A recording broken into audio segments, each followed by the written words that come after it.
Hello guys, कैसे हो आप सभी। उम्मीद करती हूँ आप सभी लोग ठीक होंगे, सेहतमंद होंगे, खुशहाल होंगे। और आज का व्लॉग मैं स्टार्ट कर रही हूँ लंच टाइम से। यस, अभी मैं बना रही हूँ लंच और मुझे ना यहाँ पे लौकी क्रश करनी थी। कुछ भी समझ में नहीं आ रहा था कि क्या बनाए लौकी का। एक लोग बोल रहे थे कि लौकी की सब्ज़ी बनाओ और फिर दूसरी तरफ से आवाज़ आ रही थी मम्मा लौकी के कोफ्ते बनाओ। तो फिर मैंने श्रेय का ही ऑप्शन चूज़ किया और फिर मैंने लौकी के कोफ्ते बना डाले, क्योंकि आज श्रेय की थी छुट्टी तो वो स्कूल गया नहीं था। सो आज वो घर पे ही है और मैंने सोचा चलो क्यों ना उसके पसंद का कुछ बनाया जाए। तो यहाँ पर ना मैंने लौकी को क्रश कर दिया और उसमें बेसन, हल्दी, नमक, हींग, मिर्ची का पाउडर और टेस्ट के अकॉर्डिंग नमक डाल के और अच्छे से हमें पकौड़े तलते ना उस टाइप का हमें बनाना है। पकौड़े थोड़े से गीले होते हैं, लेकिन इनको ना थोड़ा सा थिक ही रखना है। ना ही आटा ना ही लिक्विड, बीच वाला कंसिस्टेंसी जो कि आप लोगों ने देखा होगा। और बस छोटे छोटे पकौड़ों की तरह तोड़ के और डाल देना है तेल में। और यहाँ पे ना मैंने मस्टर्ड ऑयल लिया है, आपको जिस भी तेल में या जिस भी ऑयल में बनाना हो आप वो ले सकते हो। एंड सच में इतने अच्छे बने थे ना। और इनको ना जब भी आप कोफ्ते वगैरह बनाओ ना लौकी के, तो ना इनको ना डीप फ्राई करते टाइम एक चीज़ याद रखना, स्लो टू मीडियम फ्लेम पर ही इनको फ्राई करना। हाई फ्लेम रखोगे तो फिर क्या होगा ना कि ये ऊपर से जल जाएंगे और अंदर से बिल्कुल कि कच्चे रहेंगे, जो कि अच्छे नहीं लगेंगे। सब्ज़ी में जाके जब मुँह में आएंगे तो एक अलग सा कच्चापन का टेस्ट आएगा। तो इसलिए ना मैंने बिल्कुल स्लो फ्लेम रखी है और आराम से मैं इसको भून लूँगी, इनको फ्राई कर लूँगी। मीनवाइल मैं बहुत सारे काम करती जा रही हूँ, जैसे कि प्याज काटना होता है और आटा वगैरह छानना होता है, दूध पकाना होता है। और ना मेरे पास बैठे थे मेरे हस्बैंड, क्योंकि उनको भी नहीं जाना था आज, तो वो भी श्रेय भी, ये दोनों ही लोग घर पे ही थे। और बस उनसे ही हमारी बातें चलती रहती हैं। जब वो घर पे होते हैं तो बस मेरे पास में आके बैठते हैं। हेल्प तो नहीं करवाते, मैं उनसे करवाना भी नहीं चाहती, क्योंकि घर का ही काम है और वो भी अगर मैं नहीं करूँगी तो फिर कौन करेगा। और ख़ुद को खुद का काम करना चाहिए, ताकि ना एक्सरसाइज हो जाती है एक क्योंकि एक्सरसाइज करने का तो टाइम मिलता नहीं है। तो क्यों ना कि घर का ही काम करें। ओके, सो मैंने लगे हाथों सब्ज़ी छोंक ही दी थी, क्योंकि फिर देर बहुत हो जाती और दीदी दोनों लोग ना घर पे ही थे। तो मैंने सोचा चलो जल्दी बना लेते हैं लंच, तो फिर है ना एक दूसरे को क्वालिटी टाइम दे सकते हैं। तो बस सब्ज़ी कैसे छोंकनी है वो मैं आपको बता देती हूँ। तेल डाल के, जीरा डाल के, प्याज डाल के भून लेना है। प्याज ना हल्के से सौते हो जाए, उसके बाद फिर हमें रूटीन के मसाले डाल देने हैं। और अच्छे से मसाला भुनने के बाद कोफ्ते डाल दीजिए और उसके बाद पानी डाल के करी बना लीजिए, बहुत जल्दी बन जाती है। इस सब्ज़ी में ना देर लगती है तो सिर्फ कोफ्ते की, जब भी हम फ्राई करते हैं, बाकी सब्ज़ी तो जल्दी बन जाती है। तो बस मैं बना लेती हूँ फटाफट से।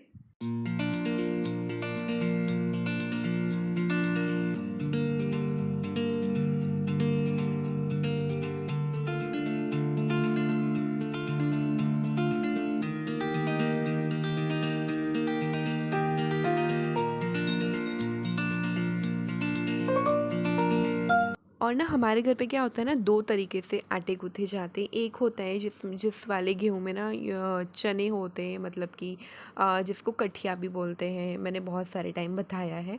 और दूसरा वाला होता है सिर्फ उसमें गेहूँ ही होते हैं और कुछ नहीं होता। तो मुझे ना सिर्फ गेहूँ वाली आटे की रोटियां बहुत पसंद है। तो मैं अपने लिए ना 4 रोटी के लिए अलग ही आटा गूँथती हूँ, बाकी सबके लिए अलग गूँथ के रख देती हूँ।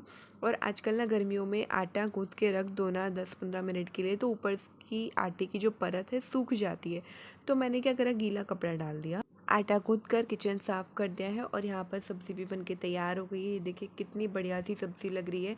और ये ना कोफ्ते की सब्ज़ी श्रेय को और मेरे फादर इन लोग को बहुत पसंद आती है, तो उन दोनों के लिए स्पेशली मैंने बनाई थी। तो सब्ज़ी बनके तैयार है एंड अभी हुआ है सुबह के 11 बजे का टाइम। 12 बजे तक सब लोग नहा धो के रेडी हो जाएंगे। उसके बाद मैं सबके लिए गर्मा गर्म चपातियाँ बनाऊँगी। तो उसके पहले मुझे कपड़े बर्तन वगैरह बहुत सारे पड़े हैं, क्योंकि सुबह से मैंने ब्रेकफास्ट किया है। जब से मैंने एक भी बर्तन नहीं धुला, बहुत सारे बर्तन पड़े हुए हैं, तो मैं वो धुलूँगी। और कपड़ों को मैंने नहाते टाइम सोख करके रख दिया था, तो कपड़े भी सोख हो चुके होंगे, तो मैं उनको भी वॉश करके अभी ही डाल दूँगी। एंड उसके बाद फिर मैं लंच बनाऊंगी। और यहाँ पर मैंने लगाई है मेहंदी। आप लोग बताइएगा कैसा कलर आया है, डिज़ाइन कैसी है। ये मेहंदी मैंने खुद से लगाई है, ठीक है। और ये वाली मुझे ना, ये वाला बहुत अच्छा लगा, ताजमहल बना है। बताइएगा कैसी लगी, क्योंकि हम लोगों को जाना है शाम को शादी में बाहर। कहाँ जाना है सारा सब कुछ आपको ब्लॉग में पता चलेगा।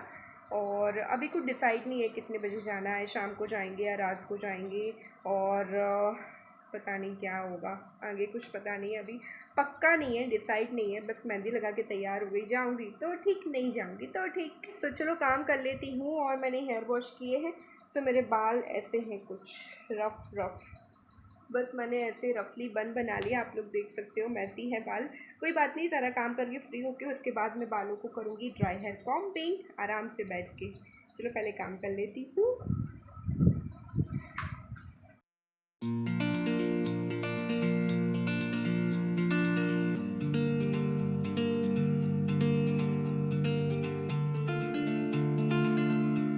और यहाँ पर ना पानी आ रहा था, तो फिर मैंने क्या करा, घड़े को अच्छे से साफ़ करके पानी चेंज करके दूसरा अच्छा वाला पानी भर के रख दिया।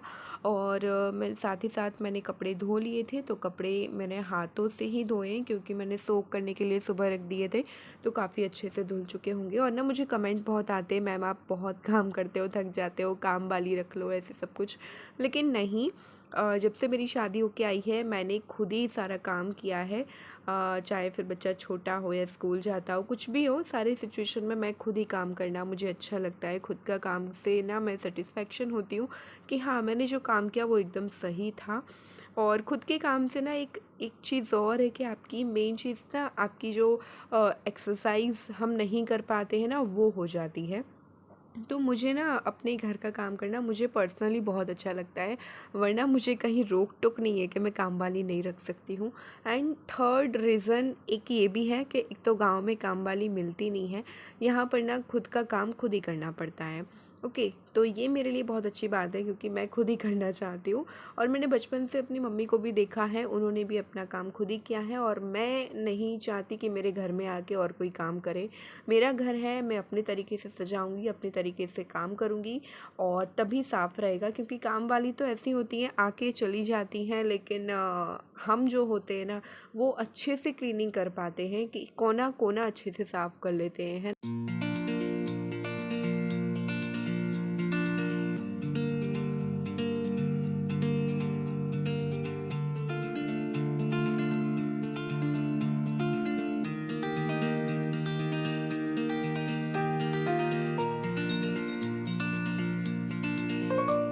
तो कपड़े सिर्फ श्रेय के ही थे, तो बस मैंने वो डाल दिए हैं, क्योंकि कल मैंने वॉश नहीं कर पाए थे, तो मैंने अभी किए। और श्रेय अभी लेटा है, वो देख रहा है टीवी, क्योंकि उसको नहला धुलाकर लंच वंच करवा दिया है। मैंने भी कर लिया है लंच, और बस वो टीवी देख रहा है। और इनको ना कुछ काम आ गया था, तो ये बाहर चले गए थे। और यहाँ पर ना मैंने सुबह से अपने बालों को नहीं देख पाया, तो बस मैं अपने बालों को कॉम्बिंग कर रही हूँ, और अच्छे से कॉम्बिंग करके छोड़ दूँगी इनको ऐसे ही पूरी दोपहर भर के लिए। फिर शाम को आके आपको मिलती हूँ।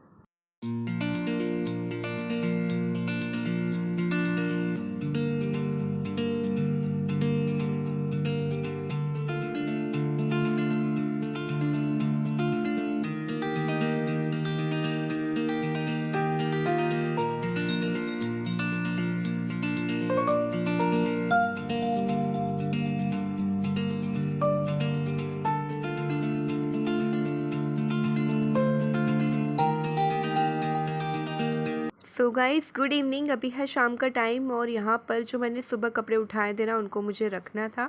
और आप तो जानती हो मुझे कपड़े वॉश करने में इतनी प्रॉब्लम नहीं होती, लेकिन कपड़े अगर फ़ोल्ड करने की बात आ जाए तो बस बहुत ज़्यादा दिक्कत हो जाती है मेरे साथ। तो यही है, तो मैंने सारे कपड़े ऐसे ही बस रख दिए थे क्योंकि गर्मी भी इतनी थी, बिल्कुल भी मन नहीं कर रहा था काम करने का। लग रहा था बस सुबह से लगे हो तो रेस्ट कर लो। तो यहाँ पर ना अब शाम का टाइम है, लाइट भी आ गई है, तो बस यहाँ पर पूरा मैं बेडरूम अच्छे से क्लीन कर दूँगी क्योंकि सो के उठते हैं ना जब दोपहर में तो बेडरूम की कुछ ऐसी हालत होती है। तो बस मैं बेडरूम अच्छे से क्लीन कर दूँगी। और मैंने जब इनसे फ़ोन करके पूछा कि मुझे जाना है क्या शादी में, तो बोल रहे थे हाँ चलेंगे। तो बस इसी की तैयारी मुझे करनी है क्योंकि खाना तो आज शाम को बनेगा नहीं। शादी में जाने में थोड़ा सा टाइम था 1-2 घंटे का, तो मैंने सोचा चलो लगे हाथ तो ये कपड़े ही प्रेस कर देती हूँ क्योंकि फिर ना अगर हाथों हाथ हो जाते तो फिर ठीक है, नहीं तो फिर कपड़े बहुत ज़्यादा इकट्ठे हो जाते हैं तो फिर बहुत दिक्कत होती है। मेन चीज़ यहाँ पे श्रेय का यूनिफॉर्म आयरन करना बहुत ज़रूरी था, तो बस श्रेय के कपड़े, मेरी कुछ साड़ियाँ वगैरह पड़ी हुई थी, इनके भी 1-2 टी-शर्ट वगैरह थे, तो मैंने प्रेस कर दिया। और श्रेय ना साइड में पढ़ाई कर रहा है तो उसको भी मैं देखती जाऊँगी, अगर उसको कुछ समझ में नहीं आएगा तो वो पूछेगा क्योंकि उसके आ रहे हैं मंथली टेस्ट, सो उसकी भी प्रिपरेशन करवानी है। तो बस ऐसा ही होता है, एक साथ 2-2 3-3 काम करो तो ही काम पूरे हो पाते हैं घर के, वरना तो नहीं हो पाते। तो बस मैं अच्छे से प्रेस कर दूंगी सारे कपड़ों पे और उसके बाद फिर मैं रेडी होने के लिए जाऊंगी। शादी में जाना है, थोड़ा सा मेकअप वेकअप करना पड़ेगा तो टाइम तो लगेगा ही।